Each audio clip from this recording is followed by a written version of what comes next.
আজকে আমি গেছিলাম ঠাকুরের একটা মন্দিরে। কালীঘাটের সামনে একটা নতুন মন্দির হয়েছে, কি নকুলেশ্বর না কি নাম, শিবের মন্দির, সেখানে চলে গেছিলাম।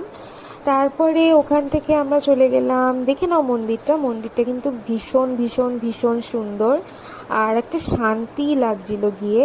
তারপরে আমরা ওখান থেকে চলে গেলাম হচ্ছে একটু অন্য একটা জায়গায়, সেটা আমি তোমাদের দেখাবো। তোমরা দেখতেই পাবে। কিন্তু আজকে আমরা গেছিলাম কেয়া শেতের মানে একটা দোকানে, ওনার একটা রেস্টুরেন্টও আছে পান্তা বলে। এই যে এইটা হচ্ছে সেই দোকানটা, কেয়া শেতের দোকান, যেটা হচ্ছে কালীঘাটে।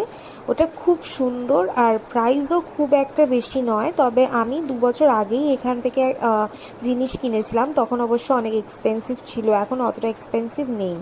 তোমরা দেখো চারিপাশটা খুবই সুন্দর, ঝাড় আছে, তারপর কি সুন্দর সুন্দর পুতুল আছে, কোনোটা দোলনাতে, কোনোটা বিছানার ওপর শোয়ানো, খুব ভালো লাগছে। আর এই যে আমার মা আজকে খুব সুন্দর করে সেজেছে। অন্যদিন আমার মায়ের সাজ পছন্দ হয় না, আজকে আমার মায়ের শাড়িটা, গলার হারটা, সানগ্লাসটা, সব কিছুই আমার খুব পছন্দ হয়েছে। আর তোমাদের যদি আমার ব্লগটা পছন্দ হয় তাহলে তোমরা দেখতে থাকো, আর না দেখলেও